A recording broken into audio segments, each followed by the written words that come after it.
My name is Paul Vallone, and you are listening to 106.7 Wilmington's Big Talker.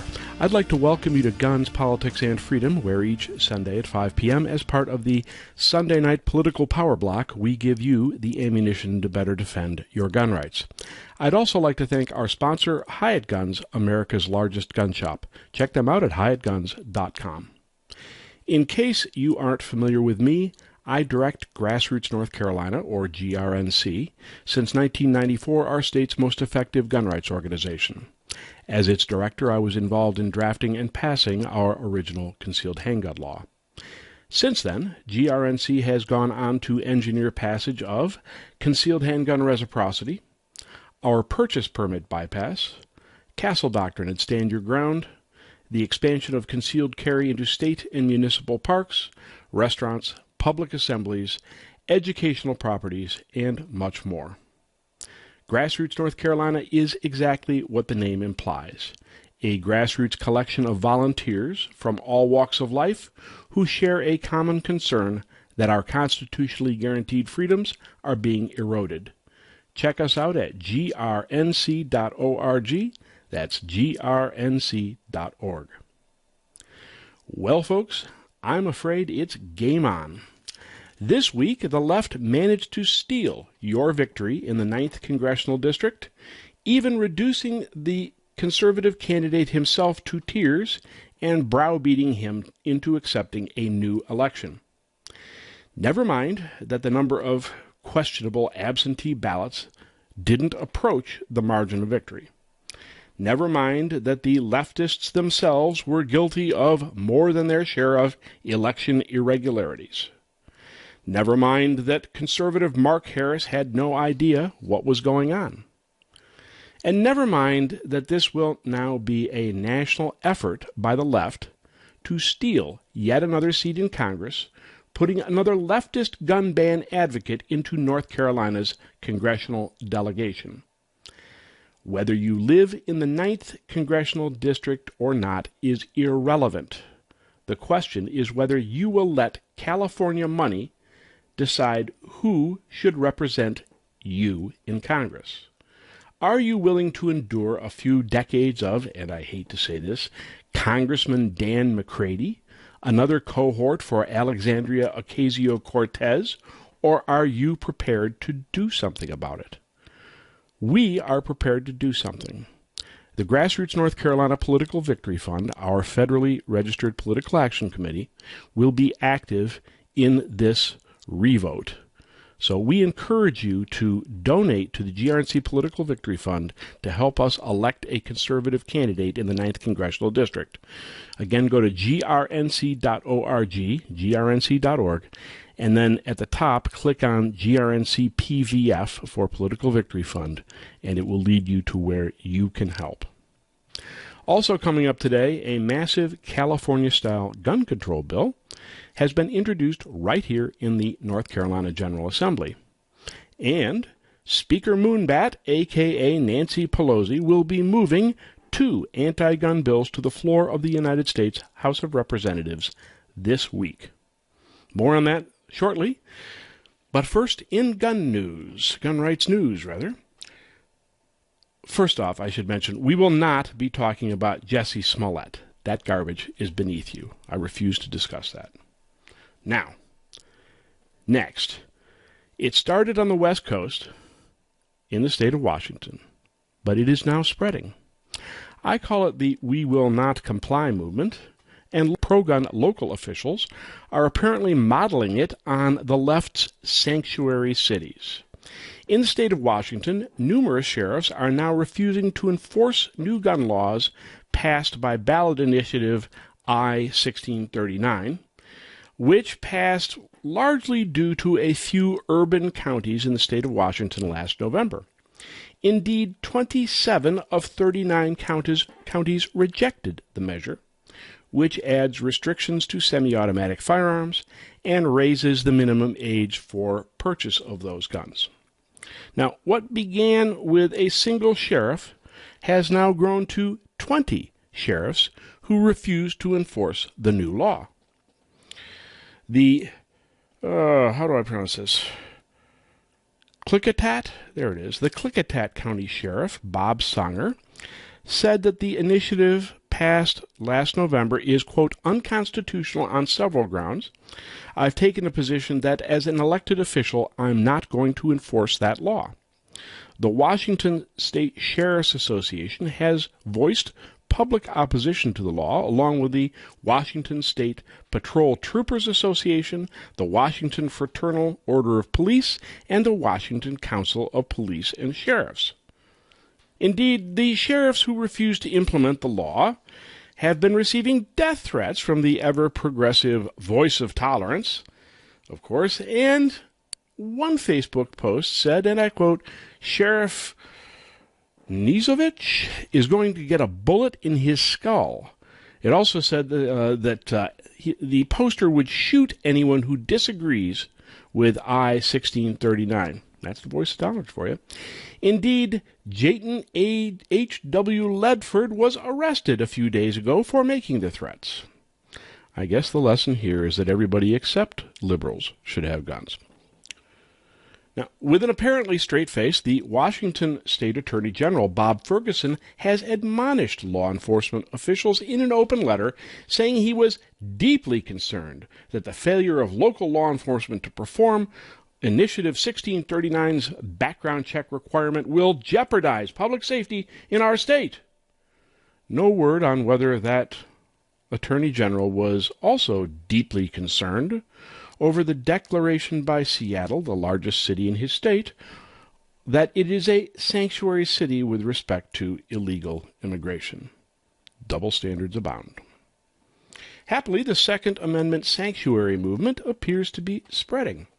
Just Friday, the Albuquerque Journal reported that 14 counties in that state have now declared themselves Second Amendment sanctuary counties.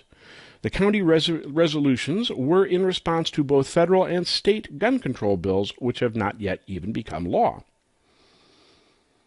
I do believe the left's refusal to comply with the law over sanctuary cities is coming back to bite them. In the federal arena, the Democrat-controlled House under Speaker Nancy Pelosi last week passed H.R. 8 and H.R. 1112, H.R. 8 for so-called universal background checks, and we'll talk about 1112 shortly. Now, this bill would make, H.R. 8 would make criminals of otherwise law-abiding gun owners for gun transfers as simple as handing a gun to a friend to check out. The bill passed out of committee in a party line vote when Republicans were defeated in their attempts to add amendments. Less known is that the committee also fast-tracked H.R. 1112, which would remove limits on the time to process transactions through the Computerized National Instant Background Check System, or NICS, potentially delaying gun sales. Under current law, if the NICS system fails to return a background check within 3 calendar days, the dealer may proceed with the transaction. Under H.R. 1112, it would eliminate the provision allowing the FBI to delay transactions indefinitely. This would, of course, remove all incentive for the FBI to process background checks in a timely manner. And after seeing the near coup d'etat promulgated by the FBI leaders in 2016, I'm sure we all trust the leadership of the FBI, right? Indeed, the Congressional Research Service notes that the FBI already delays gun purchases for those on the so-called terrorist watch list, people convicted of nothing and who might be on the list only by virtue of a name similar to a terrorist. Says the CRS, in the case of possible watch list match, NICS sends a delayed transfer for up to 3 business days, response to the querying federally licensed gun dealer or state POC. During a delay, NICS staff immediately contacts FBI headquarters, Counterterrorism Division, and FBI special agents in the field, and a coordinated effort is made to research possibly unknown prohibiting factors. If no prohibiting factors are uncovered within the 3-day period, firearms dealers may proceed within the transaction at their discretion. However, FBI counterterrorism officials continue to work the case for up to 90 days in case disposition information is returned that permits a final determination. Can you imagine how this will be abused if the 3-day limit is removed and H.R. 1112 becomes law? Both bills are expected to head to the House floor this week. Right now, I need you to call and email your representative to the United States House and tell him no new gun control. It's easy to contact your congressman. Go to grnc.org, grnc.org. At the top, you will see a banner that says Stop Federal Gun Control. Click on that. It will take you to our latest alert, and that includes a link where you can reach your congressman. grnc.org. We're going to take a short break. You are listening to Guns, Politics, and Freedom on Wilmington's Big Talker, 106.7, wilmingtonbigtalker.com. We will return with more information enabling you to better defend your gun rights.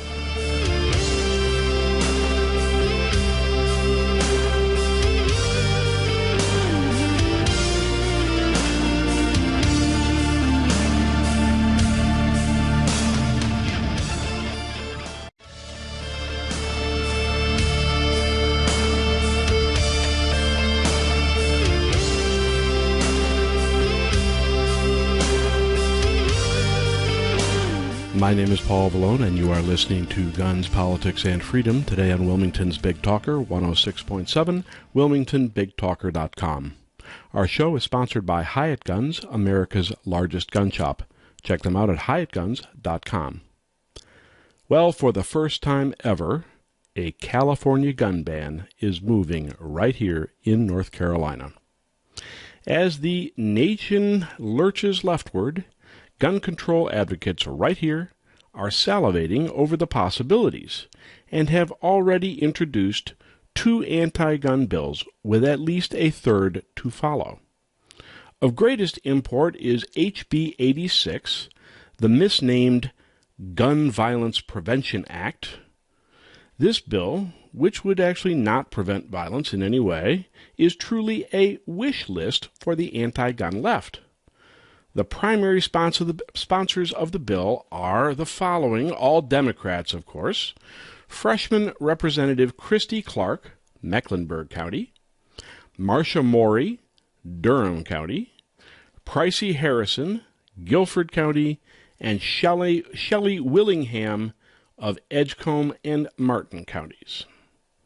We should note that 3 of the 4 come from the usual metropolitan bastions of leftism. Their little nightmare includes the following measures.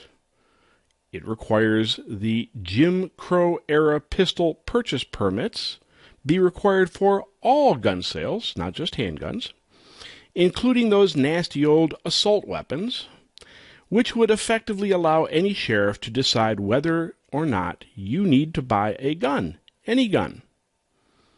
As you may know, the origins of the pistol purchase permits, they were originally designed to keep blacks from getting guns in the early 20th century, and they allow sheriffs to use, to arbitrarily deny you the ability to purchase a handgun by claiming you are not of, and I quote, good moral character, whatever that means.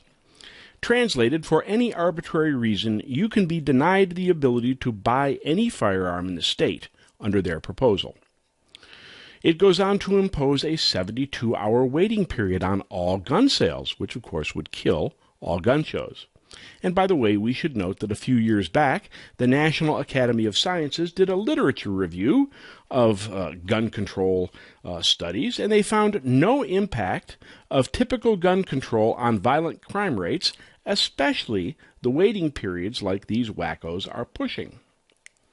The bill goes on to enshrine Dianne Feinstein's gun ban wish list of semi-automatic firearms, either by name or by feature, into our state law. Yes, that would be the full assault weapon list under federal law. The good news, if such can be said, is that Clark, Maury, Harrison, and Willingham aren't actually banning them yet. The bill goes on to make handing any gun to any minor, even your own child, a felony, even if the child is engaged in, say, a youth shooting program. The intent here, of course, is to end the long tradition of American gun ownership by making sure you cannot teach it to your kids. The bill would require all guns to be locked away, making them unusable for family protection upon penalty of criminal and civil liability. We actually killed one of these bills years back by noting research from Dr. John R. Lott of the Crime Prevention Research Center showing that the states which adopted mandatory gun storage laws actually experienced increases in murder, rape, and aggravated assault. The bill goes on to punish you if your gun is stolen from you unless you report the theft within 48 hours, whether in fact you knew or not the gun was stolen. Now, I want you to think about that for a moment. When a criminal steals your gun, the leftists don't want to punish the criminal. They want to punish you. The bill would require all gun owners to purchase $100,000 liability insurance. It would ban standard capacity magazines and prohibit the sale or transfer of those already owned. Of course, the wackos are generous here. They are letting you have 15 rounds in your bags for now, as opposed to, say, the SAFE Act in New York, which originally was a 7-round magazine limit. And the bill would bring California's ban on supposedly unsafe handguns to North Carolina, effectively prohibiting the sale of most available handguns unless they pass ridiculous safety tests, which are in reality designed to restrict the guns you can buy and to make whatever you can still buy unaffordable. But they can't pass that here, can they? After all, we have a Republican legislature. They would never vote for something like that, right? Well, even though the present version of HB 86 is not likely to pass, understand that now the gloves are off. No more is the left claiming their ruse that they just want gun safety. After all, that's what we heard from them for years. We aren't anti-gun, they said. We support the Second Amendment, they insisted. We just want reasonable gun safety laws. As though the idiots who couldn't tell which end of a gun spits out the bullet have any business preaching gun safety. Well, now you can see what the reasonable gun safety laws they have in mind actually are. And in truth, they are intended to incrementally end the private ownership of firearms. And with it, and more importantly, to end your freedom, to enslave you to a socialist state in which your each and every action is either dictated or approved by the state, a state which, by virtue of modern surveillance technology, will put the USSR and Communist China to shame. But don't worry, HB 86 isn't intended to pass yet. No, it's intended to pave the way for a red flag law. You remember those red flag laws, right? We've talked about them. They're moving all over the country right now. As you may recall, their idea of a reasonable red flag law is to allow anyone to declare you dangerous and to then get police to confiscate your guns, all without giving you a day in court. How they relieve you of the burdensome right to keep and bear arms without the bother of due process of law is guaranteed under the Fifth Amendment. You remember that? Now, you see, gun ban advocates aren't complete fools. HB 86 is designed to set their extreme demand so that when they introduce the bill for just a red flag gun confiscation law, it will seem more reasonable. Remember what I said in my last show about the so-called Green New Deal? In politics, the extremes determine the middle. And compromise, as your opposition defines it, is a process in which you lose less than under the original proposal, but, and I want to emphasize this, you still lose.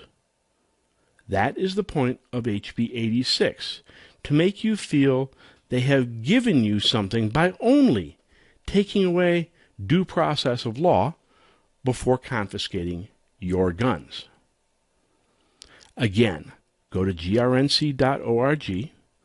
You will see alerts on HB 86.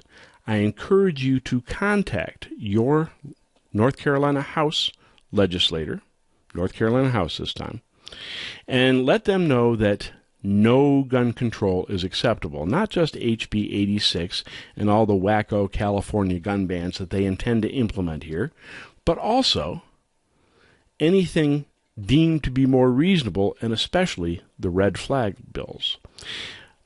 We haven't seen the red flag law introduced yet. I'm sure they're waiting for it. Marcia Morey introduced the bill in the last session of the General Assembly, and we fully expect her to, as a matter of fact, I have heard that she will be introducing it again.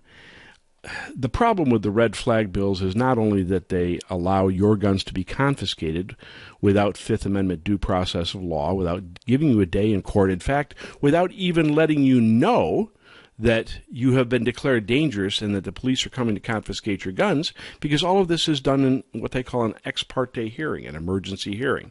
You don't get any input. You will get input eventually later, but the chances of a judge actually deciding he was wrong in issuing one of these protection orders, these extreme risk protection orders, the idea that he's going to say he's wrong and then rescind the order, it's ludicrous. It'll never happen. So Republicans all over the country are supporting these. The NRA itself is ambivalent on extreme risk protection orders or red flag laws. So I want you to let your legislators in the North Carolina House, and for that matter, you can call up your North Carolina senator too, and tell them you will not accept any gun control, including a so-called red flag law. Again, grnc.org. That's grnc.org. Right now, you are listening to Guns, Politics, and Freedom on Wilmington's Big Talker, 106.7 WilmingtonBigTalker.com. After a short break, we will return with more critical information enabling you to better defend your gun rights.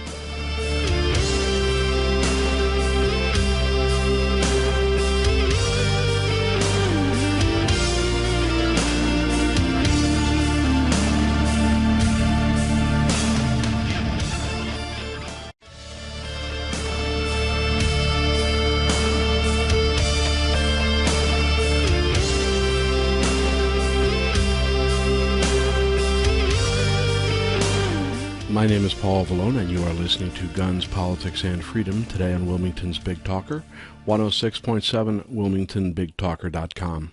Our show is sponsored by Hyatt Guns, America's largest gun shop. Check them out at HyattGuns.com. For years now, many of us have said, and I quote, gun control isn't about guns, it's about control. Yeah, I know that's a little bit trite.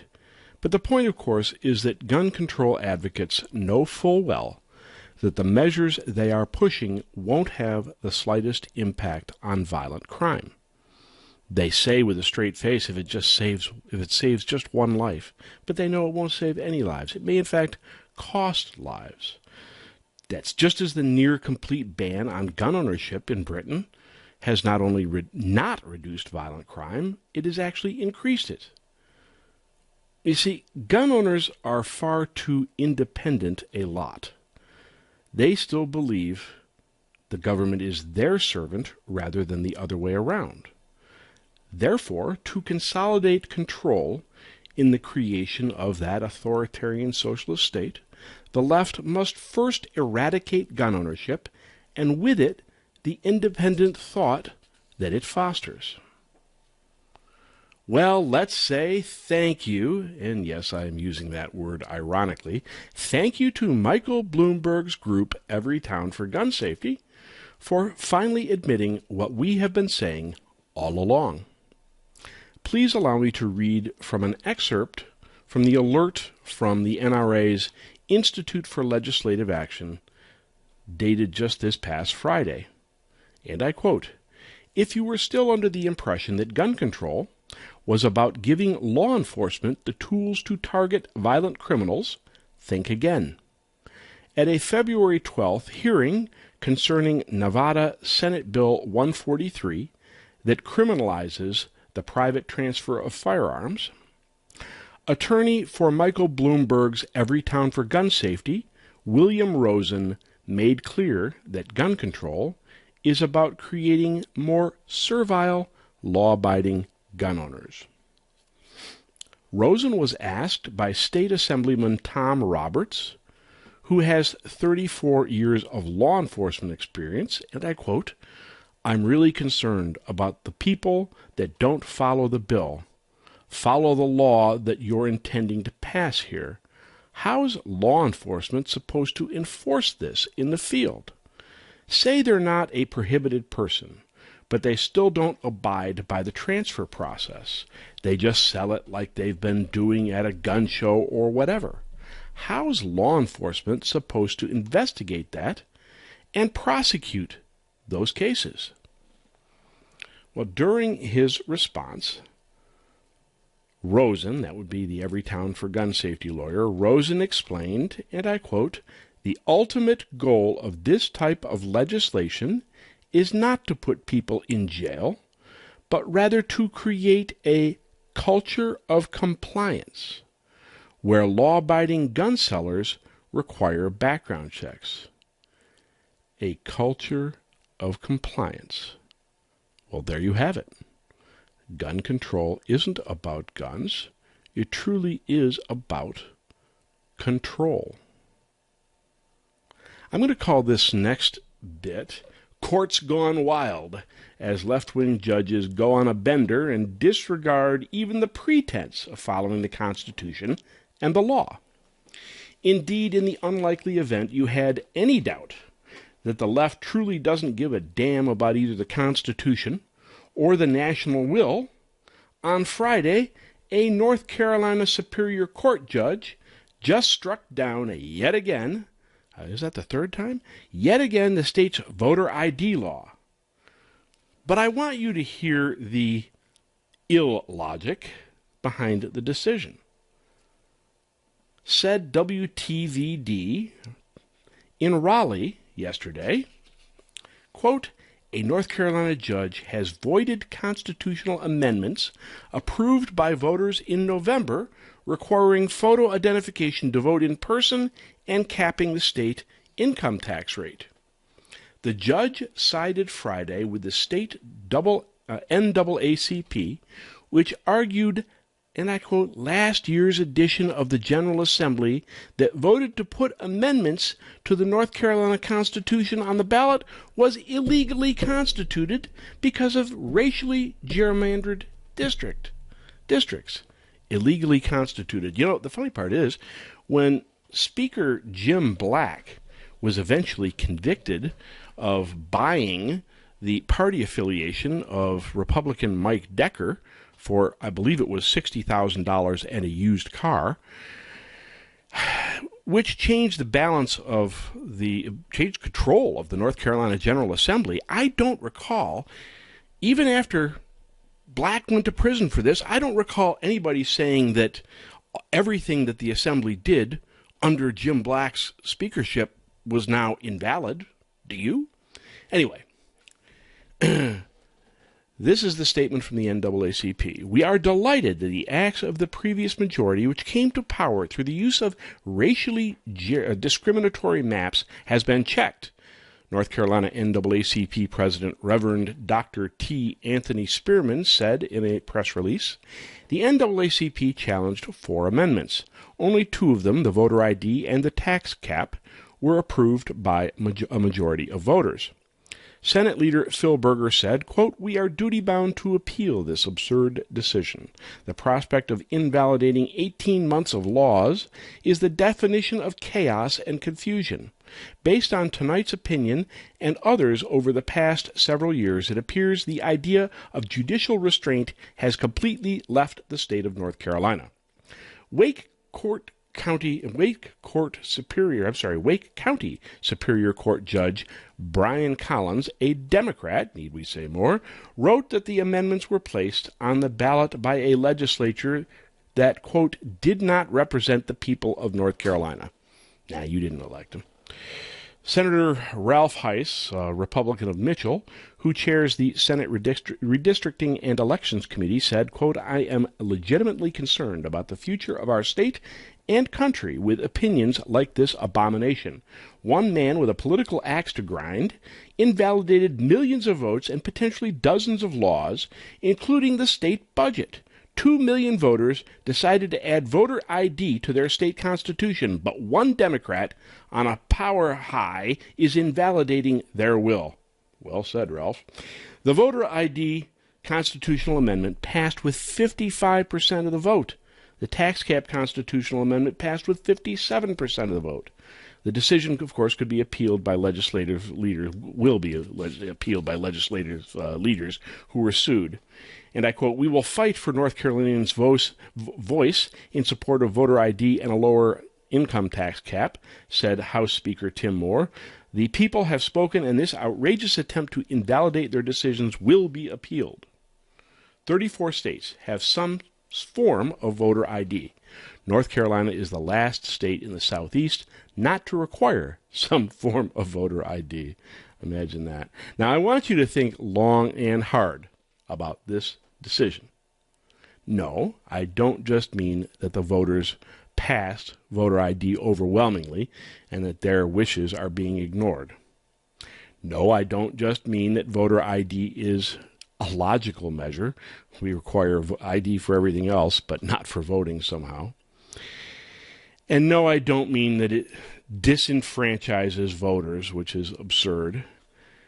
What I want you to consider is that a Superior Court judge, specifically Democrat Brian Collins of Wake County, to be exact, not only does he not care what voters think, he is willing to strike down all of the actions of a democratically elected body in his quest to further the leftist agenda. At least in some cases, the courts are now becoming, as Donald Trump expressed it so well, the enemy of the people. Speaking of enemies, I want to remind you again that we have a special election coming up in the 9th Congressional District. The GRNC Political Victory Fund needs to be able to do independent expenditures, mailings, automated telephone alerts, radio spots, social media advertising, email alerts, all of that stuff in order to elect a pro-gun conservative in the 9th Congressional District. And we don't have the resources to do it right now because, quite frankly, we threw everything we had at the last election. We need your help. grnc.org, and then click on GRNC PVF, as in Political Victory Fund, GRNC PVF at the top of the page. grnc.org, GRNC PVF. You are listening to Guns, Politics, and Freedom on Wilmington's Big Talker 106.7, WilmingtonBigTalker.com. We'll take a short break, after which we will return with still more critical information enabling you to better defend your gun rights.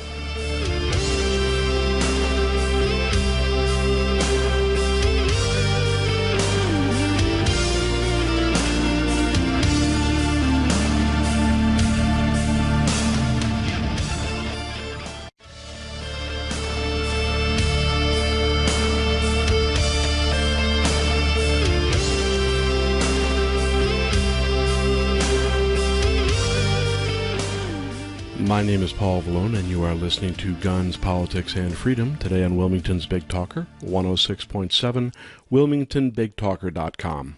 Our show is sponsored by Hyatt Guns, America's largest gun shop. Check them out at HyattGuns.com. Folks, before we go into our final segment, I want to reiterate that we have a problem. The 9th Congressional District election results have been invalidated by the State Board of Elections. A new election will be run in that district. The person who won that election, Mark Harris, at least for now, is not going to Congress. And what's more, we have a liberal, Dan McCready, who will undoubtedly join Alexandria Ocasio-Cortez and the other extreme leftists in pushing gun control in Congress, unless we stop this from happening. The only way we can stop it is by going in and defeating McCready and electing a pro-gun conservative in the 9th Congressional District. And it doesn't make a difference where you live. I don't care if you live in the district or somewhere else. The bottom line is that we are depending on you to make sure that we do not have a gun control leftist in North Carolina's congressional delegation, or at least another one. We already have David Price, I'm afraid, but there's nothing we can do about that. So I want you to help the GRNC Political Victory Fund elect a pro-gun conservative in the 9th. grnc.org, go to the top, and click on GRNC PVF, as in GRNC Political Victory Fund. grnc.org, GRNC PVF. To close today's show, I would like to read from a piece by a good friend and mentor, John Farnham of Defense Training International, which you can find at defense-training.com. defense-training.com. John and his wife Vicki, who, by the way, are on a previous edition of this show, if you check out the archived shows at gunspoliticsandfreedom.com, spell out the "and," by the way, gunspoliticsandfreedom.com, you can hear the excellent segment with John Farnham and Vicki Farnham on defensive firearms training. Anyways, they conduct training around the country, and I have been fortunate enough to take 3 of John's classes: urban rifle, and his Armed Response to Terrorist Attack Level 1 and 2. My wife has also benefited from their instruction, specifically Vicki's Women's Defensive Handgun course, which I strongly recommend, and also she took John's Urban Rifle course. John has an email list that you can subscribe to, which he sends more or less daily. He calls it his QUIP, Observations on Guns, Freedom, and much more. I strongly suggest you subscribe. Again, that's defense-training.com. Now, John's quip for today is particularly salient given the toxic political environment in which we find ourselves. He begins with a quote from Patrick Henry, dating from 1777, which says, "A king, by disallowing acts of this salutary nature, far from being the father of his people, denigrated into a tyrant, and thus forfeits all rights to his subjects' obedience." John then goes on to say the following: "Yesterday's issue of the Washington Post listed the Post's pick of the top 15 Democrat candidates for our 2020 presidential election. More are joining the race almost daily, but these 15 represent frontrunners on the Democrat side, at least according to the Post's editors. As one scrolls down the list, a solitary fact immediately jumps out. Every single one is venomously anti-gun and anti-Second Amendment. Without exception, each caustically loathes private gun ownership by U.S. citizens, and each hates with a rabid mania American gun owners, both for what we believe and for the individual freedom and liberty we so audaciously represent. What will surely happen, absolutely without fail, when any of these Democrat/Socialist/Marxists takes the White House, and when Democrat, Socialist, Marxists end up in control of Congress? Gun bans, magazine bans, ammunition bans, mandatory gun confiscation will be passed without delay and promptly signed into federal law. Our Second Amendment will likely be repealed outright and scrapped altogether. Within 4 years, all privately owned guns in the USA will be confiscated and destroyed. Holdouts will be rounded up and herded into re-education programs, gulags. Will our Supreme Court protect us from this unconstitutional repugnance? They seldom have in the past, and even when they bravely attempt to, liberal Marxist lower court judges, along with liberal Marxist legislators, contemptuously ignore them, much as they're doing right now with the so-called landmark Heller, McDonald, and Caetano decisions. Our so-called Supreme Court may as well have remained silent. In short, there is no protection from these Marxist tyrant wannabes. Even now, Democrats are openly promoting voter fraud and openly encouraging hordes of illegal Democrats whose illegal votes they can control to enter our country illegally. Not surprisingly, they're vigorously fighting all forms of border control. In addition, they're simultaneously destroying our electoral college so that their opponents' votes will be completely irrelevant in future elections. Hordes of illegals are being concentrated in rotting, squalorous metro areas like San Francisco, Los Angeles, Chicago, and maintained in continuous poverty and dependency. In future elections, suburban and rural areas will be utterly unrepresented. Squalor and poverty will thus become ecumenical, making organized resistance impossible, while Marxists and their commissars rule in unapologetic luxury, privilege, and splendor.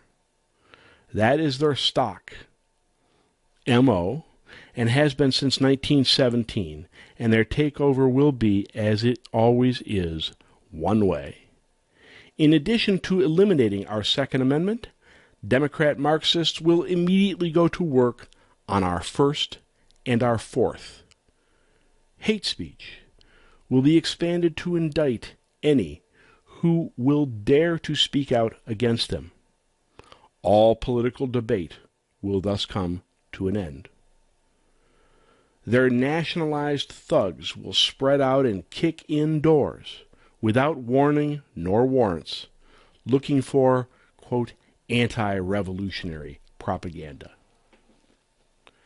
And they will oh so sanctimoniously, cynically insist they're doing it for the children, much as they do now. We students of American history know and understand gun control was the spark that started the entire American Revolutionary War. Those pitiable, embattled farmers who bravely, audaciously blocked the bridge at Lexington and Concord in 1775 are our magnificent ancestors. They blocked that bridge because British regular troops were coming to forcibly confiscate their privately owned flintlock rifles, the assault weapon of the era, and they knew it. How far we've come in 243 years. King George III is back, banging on our very door. He wants us to let him back in. In fact, he's insisting on it. Again, those are the words of firearm guru John Farnham of Defense Training International, which you can find at defense-training.com. My name is Paul Vallone. You have been listening to Guns, Politics, and Freedom on Wilmington's Big Talker, 106.7 WilmingtonBigTalker.com, where each Sunday at 5 p.m. as part of the Sunday Night Political Power Block, we give you the ammunition to better defend your right to keep and bear arms. Please check out our sponsor, Hyatt Guns, America's largest gun shop, at HyattGuns.com. I also encourage you to check out my website at gunspoliticsandfreedom.com. Spell out the "and" on that, gunspoliticsandfreedom.com, where you can find both my writings and earlier editions of this show. That's gunspoliticsandfreedom.com. I will see you next Sunday at 5.